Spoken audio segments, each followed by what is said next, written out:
All right, so everybody has to. Okay, everybody keep it clean now. Recording's on. We had a problem yesterday with we had Farah. Look at her on the islands. We had to wait a while. We had a meeting for NORBAR that I was on the panel with 3 other managers, and it was kind of fun, but we had to start way late because they couldn't get the recording part done. So Gary, you're not the only one. Well, good morning, everyone. Hey. How are we this morning? Are we up and feeling it? It's a beautiful day. I hope these fires get under control. I'm feeling really bad for the people up in Tahoe, how much smoke that they're having to put through. But yeah, that's tis the season. Tis the season. Hey, you know, I heard I'm going to adopt these initials. Does anybody here know what RDR stands for? Anybody? RDR. Yeah. What? All right, Haley. Haley was paying attention yesterday on our broker panel, and RDR stands for Realtors Don't Read. I had a long talk with our risk management attorneys yesterday, Vicki Nadorf, and we talked about that. Vicki and I also and Katie have talked about there's a mediation that I'm getting prepared to go to that is all about a document got slipped into a pile of paperwork. And though I think it was a sneaky way that happened, we really have to pay attention to what we send our clients, because the transaction coordinator, they're putting the paperwork together, they're sending that information together. But we really, really need to look through those documents, understand. And what happens a lot of times is we just say, oh yeah, because we saw the document before. Check the documents, know what your client's signing. Again, we make it really easy for you here with our transaction coordinating, but still, you should know what we're sending. You know, we've got to be careful. On the other thing too, one of the things that we have to watch out for, I don't know about you guys, but I'm seeing a lot of mistakes from the title company. I spent part of the day with one of our agents up north talking about, you know, a client got the wrong demand, and now he can't close escrow because he doesn't have, the seller actually has to come up with money to close this transaction. And the title company about a week before told the agent, oh yeah, we're fine at closing, and we weren't. Unfortunately, in this case, that the title company didn't pull the demand and kind of give us a heads up in regards to the transaction. But you know, we've got to be really careful. I'm seeing a lot of math errors from the title companies. I can tell you, it seems like every title company is needing more staff. I talked to somebody else that you know, has had some real issues with Fidelity Title, and in regards to getting their math in that right. But really prepare, really follow up with your title companies more than you ever have. Again, they're understaffed. They you know, you need to be on top of it. You need to know that they've got the demands. If you're closing next week, give them a call and go, hey, do you have the demands for payoff? Where are you at with the transaction? Because they're missing those things. I still like that, you know, some of us on trust, remember that even though we open up an escrow with the title company, as selling agents, you know, technically, the buyer has the right to choose unless the seller's paying for it. If the seller demands that for you to go to a certain title company, they could be obligated to have to pay those fees. So be careful on that. We've got some agencies that are really pushing that they don't like that. I think on trust, probates, anything like that, complicated title stuff, it's better to open up a pre-escrow and know the information. Most of the time we can talk the other agent into bringing it to that company, but you know, be on top of that. Also know that there's a law out there in regards to preliminary title reports that if they're wrong, incorrect in any manner, there's actually a law that doesn't allow the title company to be sued for the preliminary title report. So they don't necessarily have to be accurate. Now, when they close escrow, of course, they need to be accurate because they've protected that title. But a prelim, a title company can't be held responsible. Something I actually didn't realize. So, you know, be on top of that. Paperwork is important. You guys in Lake County, we need your paperwork on whatever you've been working on. We are simply just not getting it given to us. And we need your help because we have a responsibility to the DRE, which obviously governs us. And I've only had one of the offices I worked at went through an audit. Thank God, no office that I managed went through an audit. But Gary, I don't know, have you had any, have you ever had to go through a DRE audit? And can you expand on that? Yeah, no, I've never been to an audit, knock on wood. But the way it used to work, and I know they're shorthanded up there too, is they just drop into the front of the office and they'd run into Michaela or Rachel or whoever's in the front of the office and say, we want to see your pending files. And then, you know, obviously we'd put them in touch with Katie, and Katie would be involved, you know, potentially for days going over closed and current contracts. So it is very important. Our procedures may be a little different than other companies and your, you know, prior brokerages. But it all does circle back to section 2725 of the DRE regulations that say broker supervision. A broker shall exercise reasonable supervision over the activities of his or her salespersons. Responsible supervision includes, as appropriate, the establishment of policies, rules, procedures, and systems to review, oversee, inspect, and manage A, transactions requiring a real estate license, B, documents which may have a material effect upon the rights or obligations of a party to the transaction, C, the filing, storage, and maintenance of such documents, D, the handling of trust funds, E, advertising of any service for which a license is required. So we have to supervise all of the advertising, any of us do. F, familiarizing salespersons with the requirements of federal and state laws related to the prohibition of discrimination. G, regular and consistent reports of licensed activities of salespersons. Consistent and regular reports of the licensed activities. The form and extent of such policies, rules, procedures, and systems shall take into consideration the number of salespersons employed and the number and location of branch offices. A broker shall establish a system for monitoring compliance with such policies, rules, procedures, and systems. A broker may use the services of brokers and salespersons to assist in administering the provisions and so forth and so on.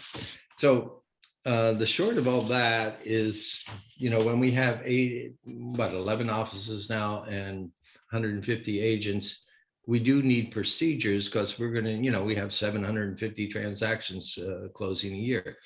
That's 60 a month. And we need to supervise them all. So obviously I'm not going to see all of those transactions, but I delegate to our to Katie, primarily our lead TC, to manage the other 3 TCs that we have, to see that all of these files are correct and in order and have all our documentation. So we have a simple form I'm going to send out today to everybody. And it's basically, it says file submission instructions. And this is, you know, the very beginning, simple stuff. File submission instructions. When submitting a listing or sale file, please follow the below submission process. This process has been collectively created by our team of transaction coordinators, staff, and management to ensure accurate tracking, fair workload distribution, and to streamline the submission process for our agents. If you have any questions regarding the process, please reach out to your office administrator for clarification. So for a listing file, you prepare the initial listing documents. And it's important to always include a completed TIS, TDS, SBQ, and AVID. So that's the initial step. Submit documents to our lead TC, Katie Medina. Once received, the TC will then be assigned. So Katie is the primary person who gets all the documents at the beginning, and if she assigns them out to our other TCs based on the workload. For the sale file, prepare your initial sales documents. It's important to always include a completed TIS. That's a transaction information form. I don't know what the TIS stands for. Submit documents to our lead TC, Katie Medina. She'll assign the TC. And then as additional fully signed documents come in, provide them to your TC directly. And I always found this, we adopted, I went to a NAR meeting in New Orleans. I want to say it was in 2000, some 20 years ago. And there was a company and they were introducing electronic filing of documents. Now, at that time, we had a garage behind the Sebastiani Theater building in Sonoma, and we kept all our paper files in boxes. And we had to keep 7 years of paper files in boxes. And Lord knows if they ever came to audit us and say, we want to see the closings from this period to this period, we had to go look for the boxes with the number written on them, what the dates were, and so forth and so on. Well, this electronic filing system looked really interesting to me, and we were a very early adopter of this electronic system. And I always found it easiest, and that's evolved into many competitive systems, including what was the one we just used most recently? Anyway, the number of transaction documenting systems. I always found it easiest as soon as I had a fully completed document, no matter what it was, it's fully signed by all parties. I just scanned it off to the TC, referencing the address, and that's it. And it went into the company file. I didn't wait till the end and assemble all the documents and all my emails all at once and send them all at one time.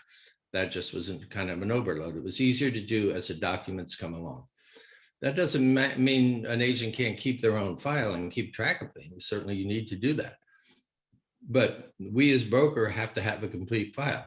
And not only files that close, transactions that fall through, or offers that you write and aren't accepted. We need those. We have a special actually email address where you can just send the documents for contracts that you wrote and weren't accepted. Katie knows what that is. And if you have such a thing, you know, you write up the offer, you have your agency forms and all that, you send it, you get a counter offer, you go back and forth 2 or 3 times, it doesn't come together. We still need that file. So we just send it off to this email address, and it gets into a separate category of DFTs, or deals that fell through or didn't go through. So I just need you, because I am the broker responsible for everyone. to follow these simple procedures. We do make it as simple as possible. And we have, I'll send the checklists along too. The checklists are what the TCs work off of to see that we have every file we need in a transaction to have a complete file for the DRE. And you can have that checklist and look at it yourself, and it's, you know, can anticipate, because if you don't have that document that's on the checklist, Katie or your other TC is going to be asking for it. So get in front of it, anticipate, oh, I'm going to need that document. And our TCs also do this. They're really there to help you. If you have a listing, let's say, and you get the listing signed, you have your agency form. What else is she looking for here? Your TDS SBQ. And then you get a buyer and you need to send those documents to the buyer's agent. Our TCs will do that for you. You don't have to sit there and scan them all. Just even on the TAIS form, there's a checkoff box that says, please send out the documents for me. And our TCs will send them out to the buyer's agent. So we know it's all done. And we have a record of it right in our system. So anyway, I know it, you know, new things are difficult, but these, you know, these are regulations that have been around for quite a while. And we just need to follow our systems to make sure that all the paperwork gets into the right place. And we're doing what we need to do from the point of view of the DRE. I'm sorry to take so long, but are there any questions on that? Come on, is everybody being shy? Those of you who've been doing it for a while know the process, and or been with our firm for a while know the process, and some of you that are newer don't. So if you have any questions, reach out to me, Randy, Katie, Karina, and we'll get it all sorted out and make sure it's simple for you and effective for you as well as for us. Yeah, Mari, you have your hand up. So you're going to send us the checklists, Yep. you know, on the buyer side and the seller side, so we can just kind of keep that on our desktop or something? Yep. Okay, great. Great. And everybody understands that you know, we've got obligations to the Department of Real Estate of what we need and information we need. So we really need your help to any listings that you have out there that you think, even though they're $5,000, you know, land listings, the Department of Real Estate doesn't care. We have, you know, we have to go through our broker sign off within 48 hours of all listings and all sales. And we just really need your help. And I know for a lot of you, it's different than what it has been. But you know, we are governed by the Department of Real Estate. So, you know, we've really got to have your help getting that stuff in. You know, I also talked to our risk management attorney about standard of care and what that means. I had a individual from another company, their risk management person. Sorry about that. Oh, something happened there. Sorry about that. He's not an attorney, but he kind of pretends he's an attorney working for another company. And I had a discussion with him, and he says, well, the paperwork that we did met the Department of, you know, Real Estate standard of care. So, you know, there is no set rules of what standard of care mean. What standard of care means is what's arguable when you go into mediation, arbitration, or you go into a suit, and then standards are made. So we all have to think about those standards as arbitrary, and that we have to do what we consider standard of care for our clients. And that's in regards to our paperwork, that's in regards to what we write on our listing agreements, all of those things. So when somebody says, hey, I've met the standard of care, remember, the only person that decides that is when you go to court. And then it's decided, and it might not be what you thought standard of care was. So interesting ideas there, and just keeping us sharp. And sorry that we're kind of belaboring this whole thing, But we're just being careful, and you know, we do, Gary and I, part of our jobs is handling risk management and helping you with challenge buyers and sellers, and you know, going from there. So, you know, we're here if you have any questions, and of course we have staff that also helps. So what are you guys seeing in the marketplace? Anybody? We seen any changes in that? Jessica, you look ready to say something. Leo's got his Leo, hand Leo, up. what are you seeing out there, buddy? Got to unmute, Leo. Did you send it? Leo, you got to unmute yourself.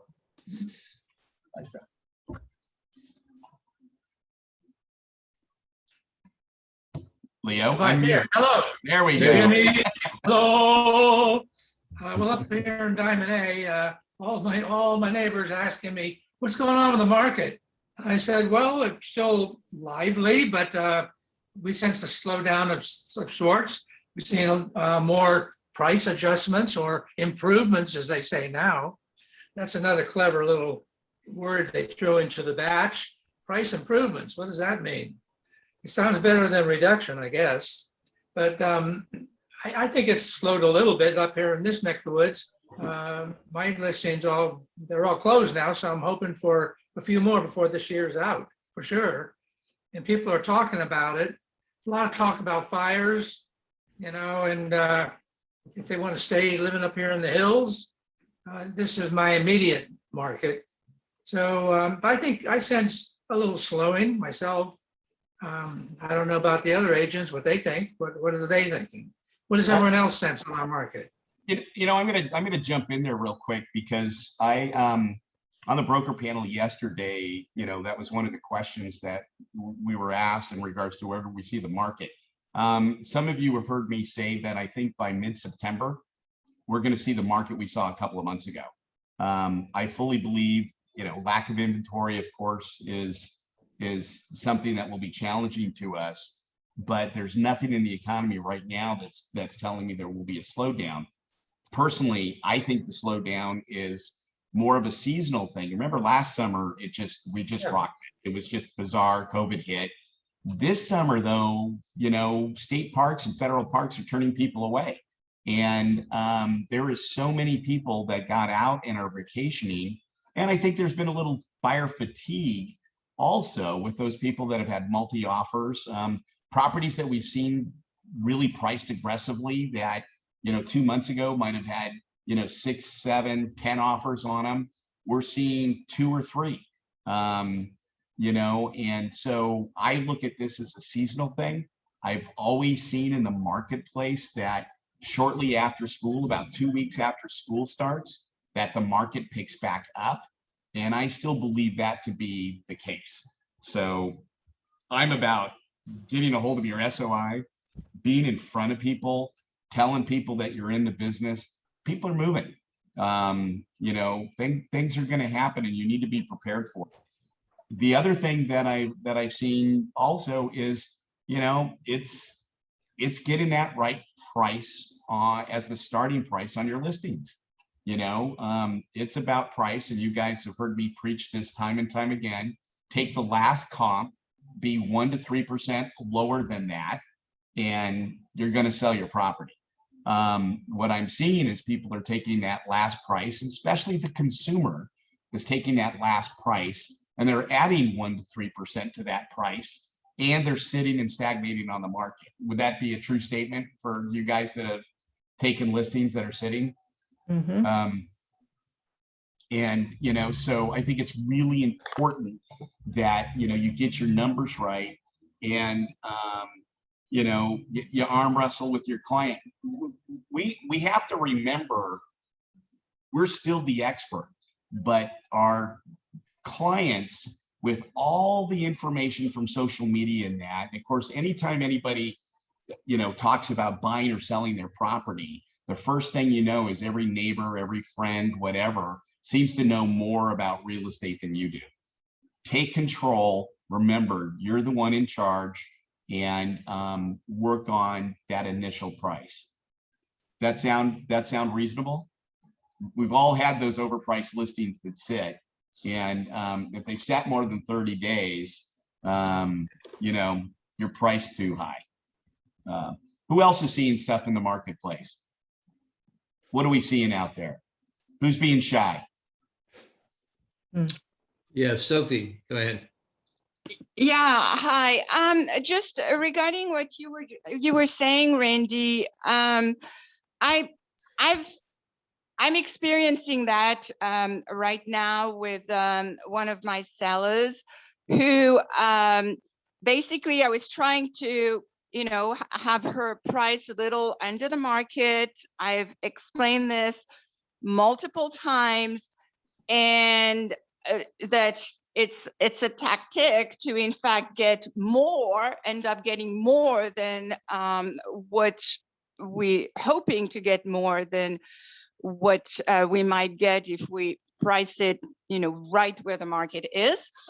And it's ended up basically that she has decided that I don't like her place and that I'm underpricing it. And just like you said, you know, she's talking to everybody, and I'm like, who's everybody? The neighbors. So of course the neighbors want the place to be priced as high as possible, because then they can price theirs that way too. But it's the whole trust thing where suddenly it seems like, at least regarding price, she's totally lost trust because I was trying to price it a little lower. So what might you have to say to that? Well, I can tell you what my bosses said, and one of my very first listings that I took that I had on the market for 30 days in 1986, before a lot of our staff was born. You know, a lot of our agents were born, so you know that really dates me. But you know, I'd rather turn you down than let you down. There's some properties and there's some clients. We all have to sit down and make the decision. Is this a good business decision for me to go forward with working with this individual? And you know, we hate to lose those signs, and we hate to lose our name out there and our name writers in that. But sometimes, you know, we can buy a listing that's not going to sell. Your hope is eventually that you'll get a price reduction, and you know, you'll be able to sell that. But you know, sometimes you got to be willing to let go. And with those unsellable properties, I mean, Karina sent me something from up in Lake County there that's been on the market for 700 days. And you know, you look at something at 700 days, and you're talking to the seller, and you're like, are you realistic with your value? Because if you were, it certainly wouldn't be on the market for 700. It wouldn't be on the market for, you know, 6 months. So you know, those things you've got to think about when you're listing properties. And again, does an overpriced listing help you? Are you getting so many buyer leads from that overpriced listing that you're like, all right, I'll take this because I'm switching them to something else? So again, each and every one of you has to make those business decisions in regards to your market. Thank you. You're welcome. Anybody else? What else are you seeing out there?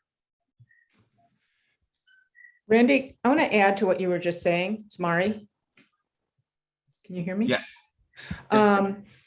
You know, I have a client, well, I did have a client who overpriced a listing, and she just wouldn't let me put it on for less, and it didn't sell and didn't sell. And so finally she pulled it off, she rented it out again. And then, you know, like a year later, she was wanting to list it.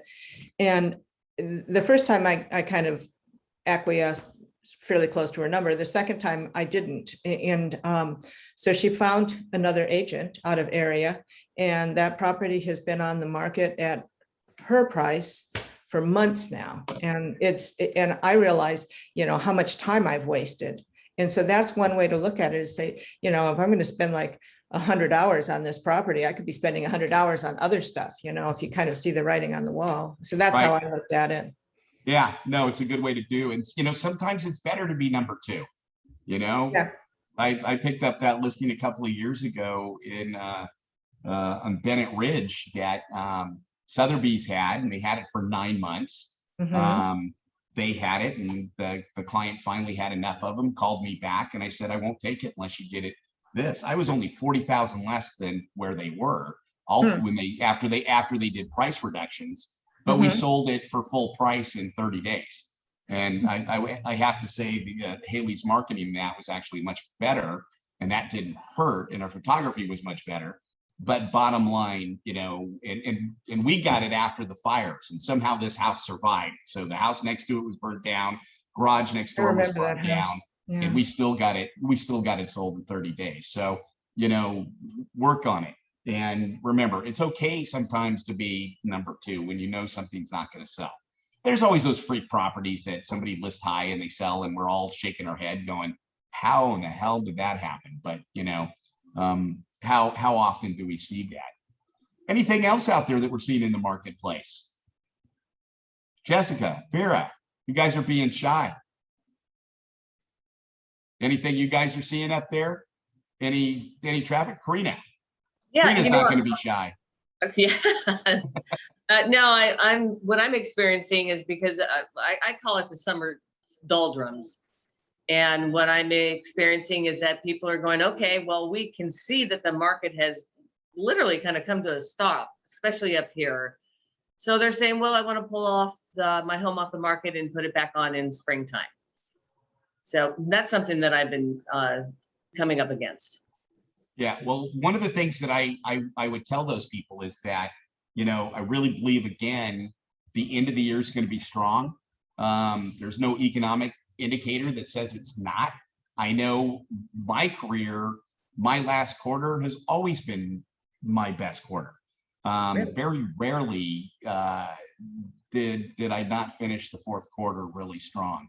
And I think one thing is most agents think, oh, it's the holidays, nothing's happening, so they don't go to work. So all those clients that do want stuff, I, of course, even work harder in the holidays than I do anytime else. So it's being in front of your database right now and telling the people, you know what, the only reason it's slowed down is because people are able to go vacationing now. Now the kids are back in school, as I said earlier, now the kids are back in school, people are going to be looking for property again. It's going to move again. Don't cut yourself short. We need to be on the market September, October, November, December. So get out there. I do not believe it's going to slow down. It's strictly people took vacation. Jessica, People have you got something to add there?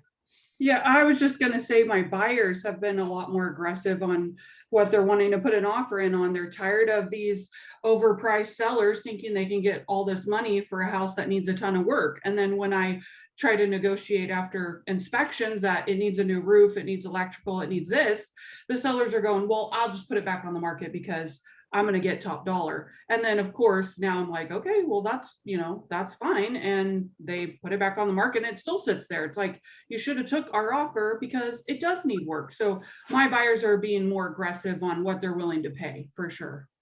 Interesting. So are you going back after a short time with your buyers and hitting them if it goes on the market for a couple more weeks, go back and rewrite an offer on the property, or are they just walking away? We're just moving forward on, another one that might work out because we've been slowly getting, 3 or 4 on the market every day, and then she goes, okay, well, let's go look at that one. Let's go look at this one. And, so it's just showing houses until we find that right one that she's willing to pay, a reasonable price for. She's just tired of these sellers overpricing houses that are, excuse my French, pieces of, what. POAs or Yeah. POSs. That's a real estate term you'll find in the real estate dictionary. Anybody else? Anything else happening out there? How about upcoming listings? Any new properties to tell us about? Parmita, you always have something. That's good. So I have a new listing which will be open this Sunday, noon to 3. It's in Santa Rosa, the Burbank Historic District, 225 Hendley Street, Santa Rosa. It's a 1920s home, but was remodeled inside. Hardwood floors.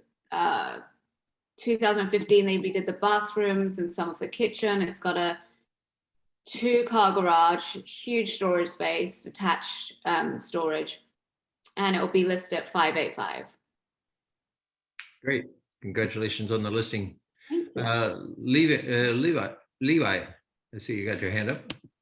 No, it's Rebecca. I don't know why it Oh. says Levi. I have to I was change going that. to say, I don't recognize Levi. It's a new agent. We had to get an exception. At the BRE 'cause I it's don't only remember eight. signing the paperwork. I know. Yeah, signing the paperwork on an 8-year-old. Okay, Rebecca, what do you got? So I've got a few listings coming up. I've got 2, one in Monterey, one Camp Meeker. The 4 Sylvania Heights Camp Meeker, that was fun to get to yesterday. I did a lot of backing Did you up like and that turning house? around and backing up and turning around. That one's gonna be $259. It is in rough shape, 1 bed, 1 bath. The building's 896 square feet. I don't know that it's ever been on the market. I couldn't find it on MLS. Oh wait, was that? Yeah, I couldn't find it on MLS. But apparently the owner, who unfortunately passed away, was living in it at the time though. So I mean, there's that. It's gonna hit the market hopefully in September, the beginning of September, and that's gonna be $259. And it's also probate, as well as this 8187 Tyrone Road, Monterey. That one's in much better shape. I wasn't able to see the inside of either, but that one's 2 bed, 1 bath. Building is 672 square feet, and the lot is 6,750 square feet. And that's going to be $355. And beautiful, There's beautiful a setting. renter in it right now, so it's rentable. Yeah, it backs right up to a currently dried up riverbed, but it was very idyllic. And there's a deck off the back from what I could see. I didn't want to disturb the tenants. And then I have one more in Santa Rosa coming on Rutledge Ave, and that'll be a great first time buyer. We're thinking the price is going to be around $465 on that one. So if you have any first time buyers looking for Santa Rosa, it's a nice, cute little street and neighborhood. Give me a call. Thanks for Rebecca. That's great. Liz. Hi, I have a new listing on Vallejo, which is between Brookwood and South E Street. It's a mid-century single story, 1,600 square feet on 1/4 acre, a very large lot. It has a detached 2-car garage and a bonus guest apartment. It's been somewhat remodeled. It's got cathedral ceilings in the family room, engineered wood floors throughout. It's 2 bedroom, 2 bath, and it's going on for $699. It'll be on the market on Monday. Brokers open on Tuesday and open houses the next weekend. $699. Great. Amy, you want to tell us? Am I on? Yes. Yeah. Okay, so not too long ago, I put on a 3-acre lot kind of up in Willix, the south end of Willix. It has electric and public water, new septic and leach field. Residence is pretty much a tear down, but it's a fairly level 3 acres. So if somebody's looking for that, I have that available. I also have 2 other listings coming up. One is 6 acres, a 2 bedroom, 2 bath in Redwood Valley off the Tom Kai Road. It has new interior paint, new floors, new roof. We're getting that cleaned up and ready to go. We'll probably list around mid-5s. And then I have another listing coming up in town for 75 Observatory. It's a 2-bedroom, 1-bath. It will have new paint, new flooring, refinished wood floors. It's in a nice little neighborhood. It'll probably list in the low 4s, depending upon where the market is with the uptick in the fall. Yeah, and of course, I'm still trying to sell my listing up in Miranda, Humboldt County. You should have got another fresh e-blast, 1.2. If you have anybody looking to escape on a quality luxury property off grid, please reach out. Thanks, Amy. Sophie. Yes, this is a listing that's not going to be available until end of September, but I'd like to already talk about it because it's right downtown Grayton and on Edison Street, kind of a little down Edison Street, so it's really quiet, but it's just a couple of minutes walk to Underwood or the Willow Market. It's just over a quarter of an acre, 0.27, and there are 2 houses on it. It's a really nice lot. It's a property that just allows for so many options. Rent one place, live in the other, or generational living, or start from scratch, whatever. I don't have a price yet, but I'm thinking it's going to be in the high 800s, low 900s. And I believe that's all I have to say. Yeah, so the one house has 2 bedrooms, 2 bathrooms. The other one has 1 bedroom, 2 bathrooms, plus a whole area above that's like a huge mezzanine that could eventually be another bedroom. And one house is 1,000 square feet and the other is on the ground level 840, and then there's all that upper level that I have not counted in the square footage. Any questions? Okay, so Sophie, we got a number of hands up and we're going to run short of time. So remind us of that as it gets closer to your being on the market, okay? Okay, thanks. Thanks. Mary. Parmita. So I have a Pengrove one coming on in about 2 weeks. It's a 4-bedroom single level, just under half an acre. They're working on cleaning it up now. We had a pest which came out really good, a couple of areas of dry rot which they're repairing. Really nice location in Pengrove, close to Petaluma but away from the noise, and that should be around 900. Great, thanks. Mary. Let me unmute. Well, you muted yourself, Mary. You did just the Goodness. opposite. Okay, hi there. I have a pocket listing, which is a 1-bedroom, 1-bath in Cazadero. It's a vacation rental, would make a great opportunity for any 1031 exchange buyer that you might have. It's got good income, comes turnkey, and he wants $749. But if you had something in that range, I'd be happy to present it.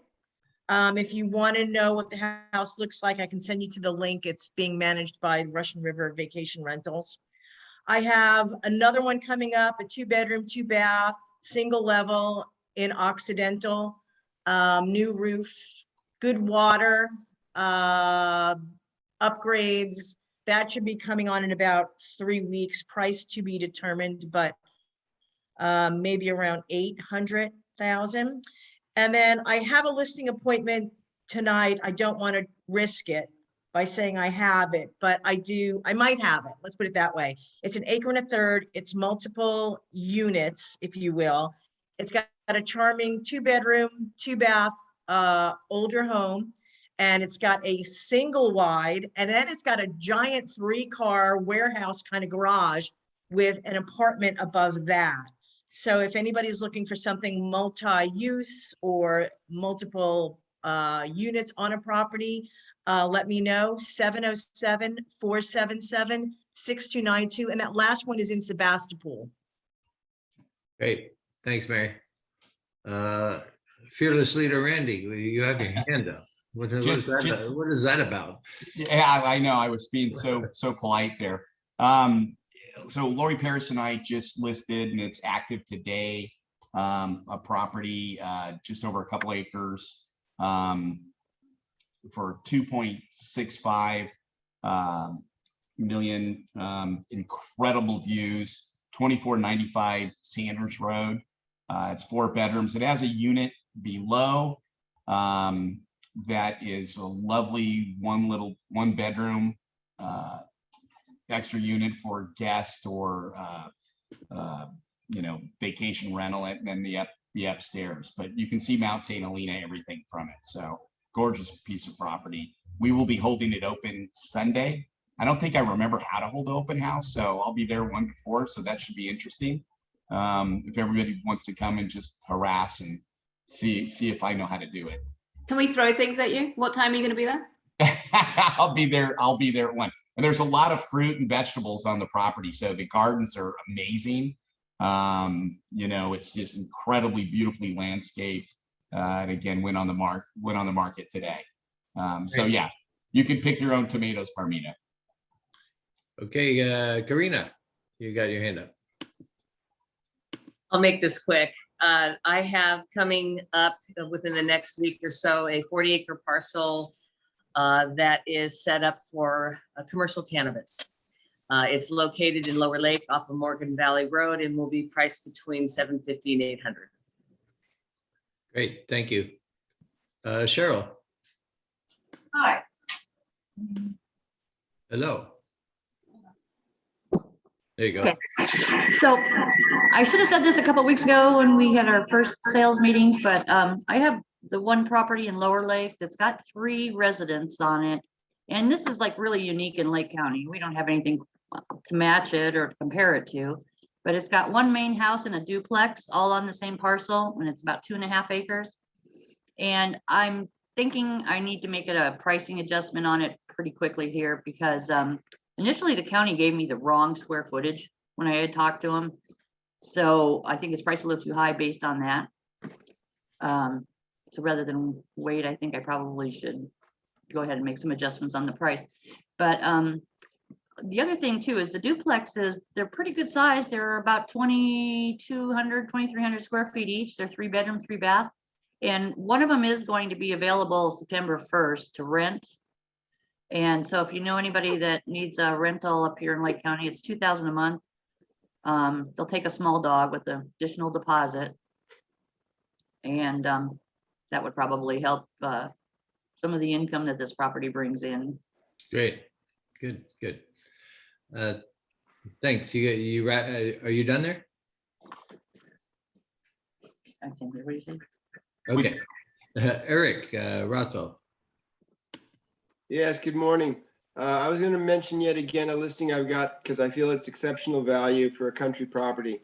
It's Glen Ellen. It's 4 acres. There's a main house that just had the exterior painted. It's kind of a sea ranch architectural design, lots of light, lots of angles. 4 wooded acres. It's a really private, serene setting with views into the valley filtered through the trees. And there is a legally permitted ADU with full kitchen and bathroom and an additional 450 square foot storage, workshop, artist gallery type room.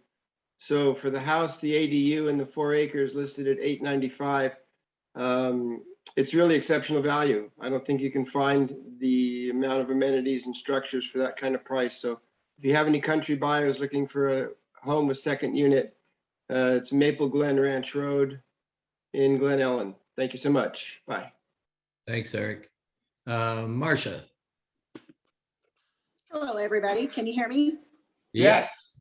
Hi. I just wanted to say I'm encouraged by there's a couple people that came on and thought the market was slowing. Well, I think after the sales meeting, we all need to go back to our buyers and sellers and say, I don't think the market's slowing, because look at all these new listings we're putting out, and some of them are pretty darn good. And that kind of just defeats the whole thing of it slowing. And to go back on our history in Lake County, November and December are always 1 and 2 of our best months. So what we do in the next 30 to 60 days is going to reflect in that December closings. And so this is a huge busy time to make those deals happen. Whether we think our sellers are overpriced or not, it's just communicating with our buyers and make sure. You gonna put in there? And then I want to throw in there, Randy, that Richard is here with me, Paige, Jessica Hooten, Elizabeth Davis, and Ray Helgren. So Great. we've Hey, full hi, staff. everybody on Hello to Marcia's you all. iPad. All right. Thanks, Very Marcia. good. Thanks for. Oh, Paige thanks wants for to talk. pitching She's in sitting there. here. Paige has got something. Hi, I have Sorry, a go- listing coming on today on 33rd Avenue in Clear Lake. And it's gonna be listed at $299. It's a 3-bedroom, 2-bath on a double lot. I know. Very good. That was $2.99. Somebody sneezed. Yeah, it's 3-bedroom, 2-bath on 33rd Avenue for $299 on a double lot. It's actually a really nice backyard. Great. Very cool. Thanks. Very Leo, cool. Leo, are you trying to say something? Just a little, one thing I have coming up over the next 2 weeks here in Diamond A again. Just up the street from me, it's a parcel, almost 2 acres. It's a knoll top setting, so it has views almost 360. Beautiful oak trees clustered around the top. Adobe Associates has done all the work on it. They're finishing the design. It should be, for the septic, should be 3 bedrooms at least, perhaps 4. And because it has Diamond A mutual water, so it's going to be ready to go and build pretty much. That should be somewhere floating around 600,000. And if all goes well, the adjacent property owned by the same person with a nice home built in the 70s with a pool, same views, that might be coming on as well. And that will be closer to 2 million, upper 1,000,008 or 9, something like that. But the land should be available soon. And it's a beautiful lot, and it's a cul-de-sac. So view, cul-de-sac, mutual water, it's a pretty site. Coming up. 600 sounds like a good price for it. Yeah, we want to sell. Okay, I don't see that we have a lender on this morning. I know Julie's out of town. I don't see Deanna on. Deanna, are you on? No. No, not seeing her. All right, so we'll get a lender update next a couple of weeks from now. In the contract class coming up, we're going to cover RPA paragraph 16, which is has to do with the condition of property, withdrawing an offer of a multiple seller counteroffer, how you withdraw an offer, the mobile home listing addendum, disclaimers on that you should have on your emails, and so that'll be part of the topics we cover. So if you have any contract questions that you're dealing with right now on a transaction, or you've seen recently that confused you, just bring that up and we'll sort it out also. So we'll start that. We'll end this meeting and then just log back on using the same log on, because I have to do a separate recording for the two different meetings. Okay. It was great seeing all of you today. Thank you for joining us, and happy hunting. Keep it going. It's there's always a market out there. Talk to you all later. There is. Yeah. Bye-bye.